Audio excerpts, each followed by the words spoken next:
মুম্বাই তাজ বা তাজমহল প্যালেস মুম্বাই তৈরি হয়েছিল ১৯০৩ সালে। নির্মাতা ছিলেন জামশেদজি টাটা। কথিত আছে জামশেদজি টাটা এই হোটেলটি নির্মাণের সিদ্ধান্ত নিয়েছিলেন কারণ তাকে একসময় শহরের অন্যতম সেরা গ্র্যান্ড হোটেলে প্রবেশ করতে দেওয়া হয়নি, কারণ সেখানে শুধুমাত্র ইউরোপিয়ানদেরই প্রবেশাধিকার ছিল। ১৯০৩ সালে যখন হোটেলটি প্রথম খোলা হয় তখন এটি ছিল ভারতের প্রথম হোটেল যাতে বৈদ্যুতিক ব্যবস্থা ছিল American fan, German elevator, Turkish bath এবং ইংরেজ ভৃত্য।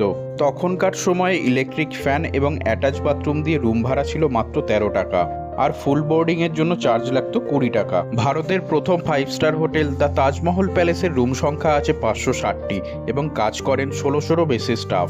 ১৯০৩ সালে দ্য তাজমহল প্যালেস তৈরি করতে খরচ হয়েছিল ২,৫০,০০০ ইউরো। ২০০৮ সালে পুনর্মূল্যায়নে যার ভ্যালুয়েশন দাঁড়ায় ১২৭ মিলিয়ন ইউরো।